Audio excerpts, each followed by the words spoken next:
Okay, hello everyone. આજે આપણે એક નવા જ ટોપિક પર ચર્ચા કરવાના છીએ.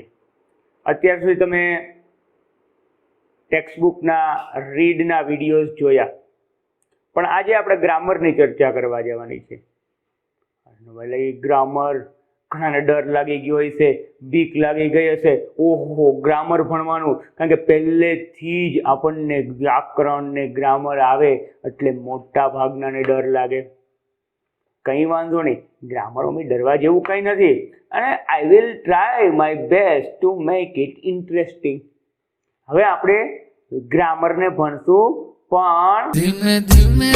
હા, આ રીતે જરા પણ ઉતાવળ કરવાની નથી.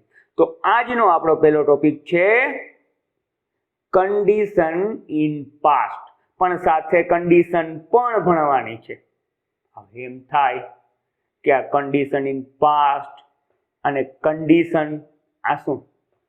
સાદી ભાષામાં સમજો તો કન્ડિશન એટલે શરત. જો આમ થાય તો આમ થાય, જો આમ હોત તો આવું થાત, જો આમ કરશો તો તેમ થશે. આવી વાતો આપણે કરતા હોઈએ છીએ. અને યાદ કરાવી દઉં, 10મા ધોરણ સુધી તમે ઇફ અને અનલેસ તો ભણી જ ગયા હશો ને? તો આ ઇફ અને અનલેસની જ વાત છે.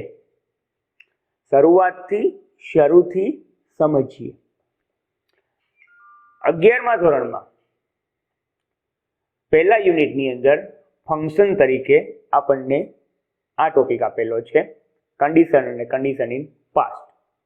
12મા ધોરણવાળા પણ જોઈ શકો છો, કેમ કે એમને પણ રિવિઝન થઈ શકે. હવે ઇફ અને અનલેસ. ઇફ એટલે જો તો, અનલેસ એટલે જો નહીં તો. આ બંનેની વાતને આપણે ઉદાહરણથી પહેલા સમજીએ, પછી એમાં વિગતે ચર્ચા કરીએ. અહીંયા હું તમને 3 વાક્ય આપું છું. જો તું વહેલો આવીશ તો તને જમવા મળશે. જો તું વહેલો ઉઠીશ તો બસ પકડી શકીશ. જો હું આ લખી નાખીશ તો કદાચ તમારી સાથે આવીશ. અહીંયા મેં 3 અલગ અલગ પ્રકારના વાક્ય લીધા છે. શું કામ? નિરાંત રાખો. ક અંગ્રેજી જોઈ લઈએ આપણે. If you come early you will get meal. Meal એટલે ભોજન. If you get up early you can catch the bus. અહીંયા બસ પકડવી એટલે એના માટે આપણે કેચ કર્યું છે. અને છેલ્લું વાક્ય, ઇફ આઈ રાઇટ ધીસ, જો હું આ લખું, આઈ મે કમ વિથ યુ. ભલે આપણને પહેલા વાક્યમાં આવીશ ને ઉઠીશ ને નાખીશ ને એવું ભવિષ્યકાળ જેવું બતાવ્યું છે, પણ જ્યારે તમે કન્ડિશનની વાત કરતા હો ત્યારે તમારે એ વાક્યને પ્રેઝન્ટ ટેન્સમાં જ લખવાનું રહે. હવે સાદો નિયમ સમજી લો. સાદો નિયમ શું સમજીએ?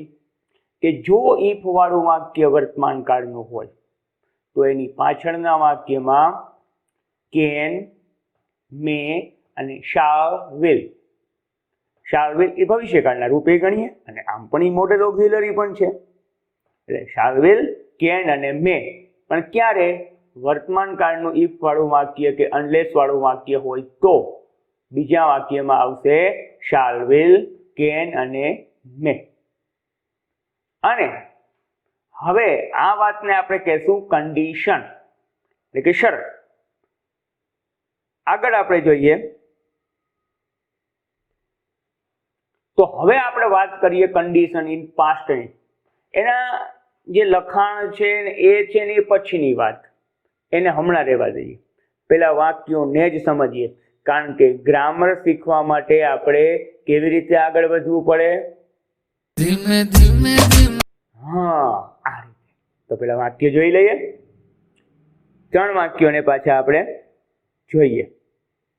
જો આ લેક્ચર નહીં અટેન્ડ કરે તો તને ટોપિક નહીં આવડે. જો અટેન્ડ નું ગુજરાતી મેં નથી લખ્યું, એમના અટેન્ડ આપણે બોલીએ છીએ. એટલે જો મમ્મી, જો અહીંયા આજ્ઞાર્થ વાક્ય મેં લીધું છે, કારણ કે તમે તમારા મમ્મીને આ રીતે કહેતા, જો મમ્મી તું આજે બટેટાનું શાક નહીં બનાવે તો હું જમીશ નહીં. એવું ઘણા કહેતા હશે. ચાલો એને અંગ્રેજીમાં, જો તું આ લેક્ચર નહીં અટેન્ડ કરે તો તને આ ટોપિક નહીં આવડે. unless you attend this lecture you can't understand this topic. Mummy, unless you make શાક of potato. જો અહીંયા મેં શાક લખ્યું એમાં કઈ વાંધો નહીં ને સબ્જી કેવું જરૂરી નથી. એ વાનગી છે શાક એટલે શાક લખાય, શાક ઓફ પોટેટો. અને તો અંગ્રેજીમાં એમ પણ બોલી શકો કે unless you make બટેટા શાક. કઈ વાંધો નહીં, આપણે પોટેટો લખ્યું. I will not eat, હું ખાઈશ નહીં. If you do not attend this lecture you can't understand this topic. Mummy, if you do not make shape of potato, I will not eat. આ રીતે તમે વાક્યોને if થી પણ લખી શકો, પણ if થી લખો તો એમાં નેગેટિવ નોટ આવે અને નહીતર અનલેસ લખો તો નોટ લખવાની જરૂર રહેતી નથી. It's okay. ચાલો આપણે આગળ વધીએ હવે કન્ડિશન ઇન પાસ્ટમાં. શરત પણ કેમાં? પાસ્ટમાં, ભૂતકાળની શરત. સાદી ભાષામાં કહીએ ને તો જો આમ થયું હોત ને તો આમ થાત, જો આવું થાત ને તો આમ થાત. હવે એને સમજતા પહેલા એક બાબતને જરા અહીંયા નજર નાખીને જોઈ લો. Condition in past. જો ઇફ કે અનલેસ વાળા વાક્યોમાં હેડ આવતું હોય અથવા તો હેડ થી સીધું જ વાક્ય શરૂ થતું હોય તો તે વાક્યમાં, અહીંયા આપણે આગલા વાક્યો ઇફ અને અનલેસ વાળા જોયા, એમાં હેડ નતું આવતું, નકારમાં અનલેસ હતું. એવો ન હોય તો ડુ નોટ કે ડઝ નોટ આવતું હતું અને ઓમાં તો ક્રિયાપદનું મૂળ રૂપ હતું. પણ જો શરૂઆતના વાક્યમાં હેડ હોય અથવા તો વાક્ય સીધું જ હેડ થી, I will give you example, don't worry about that. તો પાછળના વાક્યમાં જો અહીંયા મેં તમને સ્લાઇડમાં બતાવેલું છે could, would કે might, ઓના પાસ્ટ થઈ ગયા. શાલ વિલ નું would થઈ ગયું, કેન નું could થઈ ગયું અને may નું might થઈ ગયું. પણ એની સાથે have પ્લસ પાસ્ટ પાર્ટિસિપલ પણ આવશે. પણ એની સાથે have પ્લસ પાસ્ટ પાર્ટિસિપલ પણ આવશે. ઘણા પાસ્ટ પાર્ટિસિપલ ને V3 તરીકે ઓળખે છે. ચાલો એ પણ મેં તમને આપી દીધું જેથી તમે સમજી શકો કે V3. અને પેસિવ હોય તો પેસિવમાં તો બીન આવે. ઈ નહીં, ઈ બીન બજાતી હોય નાગિન નહીં. બીન એ બી નું ભૂત કૃદંત છે. એમિઝારનું હોઝવેરનું ભૂત કૃદંત એ બીન છે. એટલે હેવ બીન પ્લસ V3. હવે અહીંયા હેઝ બીન કે હેડ બીન નહીં આવે હો, હેવ જ આવશે. કારણ કે આગળ છે કુંડળી જમાવીને કુડ, વુડ અને માઇટ બેઠેલા છે. એટલે તમે એવું ન કહેતા કે ત્યાં કેમ હેઝ બીન નહીં આવે, નહીં જ આવે. એ આગળ એને બધું રોકી લીધું, કુડ, વુડ અને માઇટે. એટલે ઓલા બિચારાને તો હેવ નું હેવ જ રહેવાનું છે. તો પેસિવ હોય તો કર્મ આગળ આવી જાય અને કુડ હેવ બીન V3 આવે. એક્ટિવ હોય તો કુડ હેવ V3 આવે. એક્ઝામ્પલ આપીશ. શાંતિ, ઉતાવળ ન કરો. ન સમજાય તો પાછું આપણે ઝાઝા એક્ઝામ્પલથી સમજશું, બીજો વિડીયો બનાવી નાખશું. પણ એવી જરૂર નહીં પડે. આ વિડીયોની અંદર જ આપણે એને સમજવાનો પ્રયત્ન કરશું. But you will have to give me one promise કે તમારે આવા વધારે વાક્યોને પ્રેક્ટિસ કરવી પડશે. ઓળખવા માટે ને એક્ઝામ માટે તો તમને સમજાવી જ દઈશ. કારણ કે એક્ઝામમાં આપણને પૂછાય કેમાં, તો કે આઈડેન્ટિફાઈ ફંક્શનમાં. તો આઈડેન્ટિફાઈ તો કરી જ લઈએ ને આપણે, ઇફ, અનલેસ ને આગળ હેડ, એટલું જ જોવાનું આવે. બીજું પૂછાય આપણને કમ્પ્લીટ ધ સેન્ટેન્સ ની અંદર. તો એની અંદર તો આપણે જોઈ લેશું કે કઈ રીતે કરવું. નેક્સ્ટ તમને એની સ્લાઇડ બતાવું જ છું. ચાલો હવે આપણે એને સ્લાઇડના માધ્યમથી સમજીએ. હવે આપણે એને if you had come early you would have joined the meeting. had you come early, જો અહીંયા મેં head ને આગળ લીધું, એમ થાય કે if you had come early, પણ આ પ્રકારની રચના છે એટલે મેં તમને અહીંયા એક વાક્ય એવું બતાવ્યું. had you come early you would have joined this meeting. If you had attended this class, you might have understood this topic very well. આ ક્લાસ અટેન્ડ કર્યો હોત તો ટોપિક સમજાઈ ગયો હોત, પણ નથી કર્યો એટલે નહીં સમજાણો હોય. અહીંયા આમ થયું હોત તો આમ થાત, આવી પાસ્ટની શરતની વાત છે. Had you, if Radhika had finished her work, she would come with us. જો રાધિકાએ એનું કામ પૂરું કર્યું હોત તો તે આપણી સાથે આવે, નથી કર્યું ન આવે.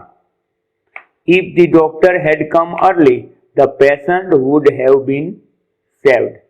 જો ડોક્ટર વહેલા આવ્યા હોત તો દર્દીને બચાવી શકાયો હોત.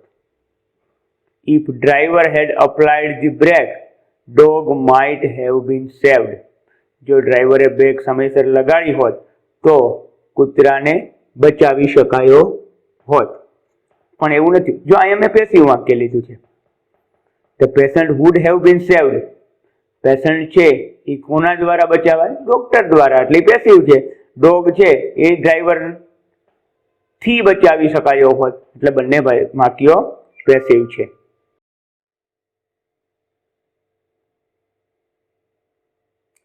પરીક્ષામાં આપણને રિસ્પોન્ડ ટુ ધ સેન્ટેન્સ, એટલે કોઈ સેન્ટેન્સ છે એના રિસ્પોન્સમાં, એના જવાબમાં તમને એમ પૂછાય કે કન્ડિશન ઇન પાસ્ટનું વાક્ય આપો.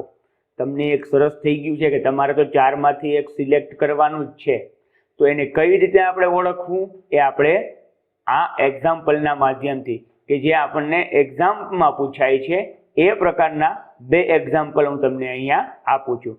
વધારે હું તમને એક્સરસાઇઝમાં સોલ્વ કરવા માટે આપીશ. એક્સરસાઇઝ જોઈએ. Select and write the most appropriate response focusing this function. આપણે આ જ ફંક્શન કન્ડિશન ઇન પાસ્ટ એની ઉપર ફોકસ કરી અને આપણે જોઈએ. પહેલું એક્ઝામ્પલ છે Dhruv is could you play the match yesterday? હેતવીનો આન્સર શું હોય? અહીંયા 4 ઓપ્શન આપ્યા છે. Though I was not fit, I could play the match yesterday. Yes, the match was superb. Yes, the match was superb. If I had not been ill, I could have played the match. I played better than my captain. હવે આપણને તો ખબર પડી જ ગઈ ને, એક જ વસ્તુ ઓળખવાની છે. શું? હા, if. તો answer is C. If I had not been ill, I could have played the match. માંદી ના હોત તો હું મેચ રમી શકી હોત. એક એક્ઝામ્પલ હજી વધારાનું જોઈએ. કૃષ્ણા કહે છે why did you not help me? તો વીણા કહે છે 4 ઓપ્શન છે, જોઈ લઈએ. You had not asked me, so I did not help you. જો એમાં એવું આમ જવાબ તો બધાય ચાલે, આપણે એમ કે એવો જવાબ તો હાલે જ ને, પણ આપણે અકોર્ડિંગ ટુ ફંક્શન આપણને જે કીધું છે ને કૌંસમાં કે તમારે